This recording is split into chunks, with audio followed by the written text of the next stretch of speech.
Hi, welcome to Z on the Tee, presented by Albany Golf Club all season here at Albany Golf Club, and the May sponsor is Stoops Automotive.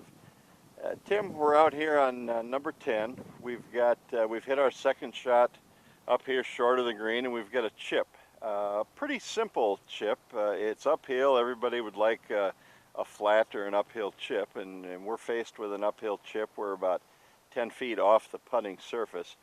What are our options as far as chipping? What kind of club do you like to use with this particular shot? Well, when you get in this situation here, you have two options on the chip. You can chip and run the ball, get it on the green as quick as possible and let it run up to the hole, or you can take a sand wedge and try to fly it more towards the hole and control the spin on how far it rolls. I'm a much more proponent of chipping and running, getting the ball on the green as quick as possible and trying to control how far it rolls. Can we think of this as kind of an extended putt, really? Oh, definitely so. I mean, the key to putting is your distance control.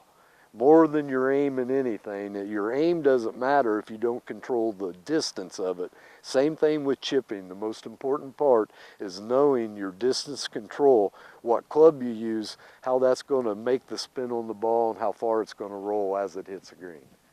Okay, well, Tim's got a couple of clubs with him. We're going to have him execute these chips with two different clubs and show us how to do it.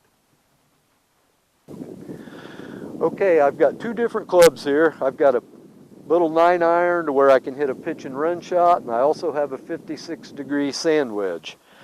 The thing I'm going to do, it's two different shots, but the thing I do the same is my ball position, my hand position, and all that. When you're chipping, I like to use an open stance. I like to get my left side out of the way.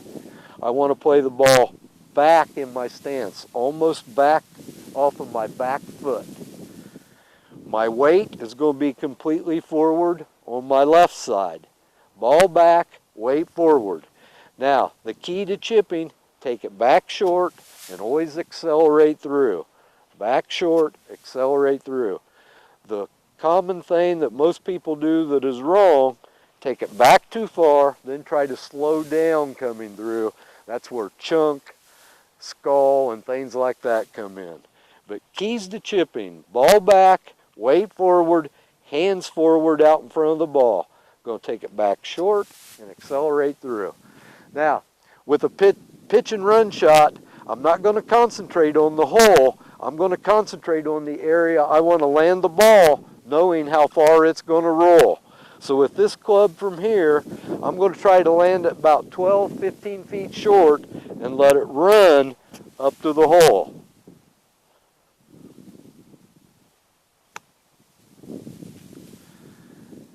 Didn't quite hit it hard enough, but trying to flip it on the green and get it to run. My other choice is a sand wedge. I'm going to use the same technique, ball back, hands forward, weight forward. But the club is going to come into it, the ball's going to come off much higher with a lot more spin. So I'm going to have to try to fly it closer to the hole and control how much spin it has as it comes down.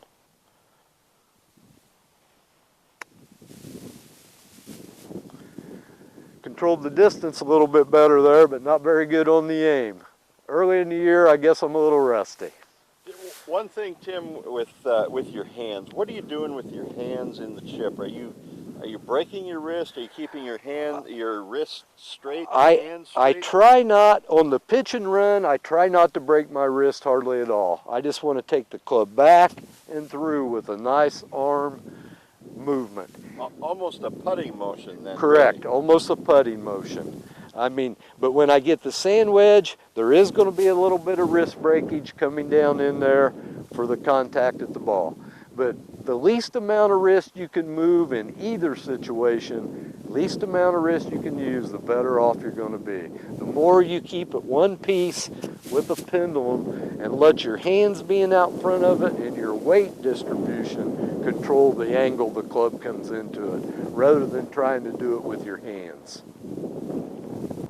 Okay, Tim, we're featuring number 10 today at Albany Golf Club. It's a par 4, 382 yards. It's not really a dog leg, but the green is kind of offset left from the tee box a little bit. We're going to hit a second shot here. We're in the rough. We knew that there was some potential tree trouble on the right side, and we ended up hitting it in the rough anyway instead of on the left side of the fairway where there's no obstacle. Now we've got an obstacle behind us. It's a big tree that's guarding the right third of the green. How do we want to approach this shot? What do we want to think about here? Well, there's a couple things to look at on the hole. The first thing, you want to try to keep the ball a little bit left of the tree, I think. I mean, with your options there, the problem this green is so elevated and so tough if you miss it from side to side. So basically, I would say I wanted to hit it over the tree, but due to the fact we have so much problem being long here, I'd probably try to put left of the tree as my main point of emphasis there. Yeah, if you get a little gutsy and try to hit it over the tree and you end up hitting the tree and then it's bouncing somewhere, and nobody gets the bounces that Tiger Woods gets back into the fairway. They always end up in jail. Plus we have a pond behind the green too, so anything long is going to go in the water here probably. Okay, let's hit a shot and see how it comes out.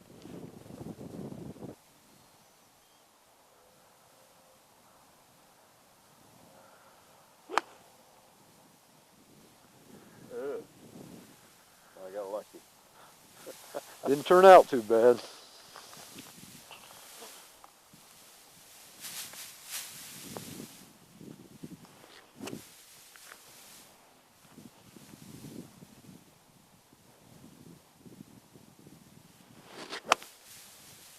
Hit it to the right too.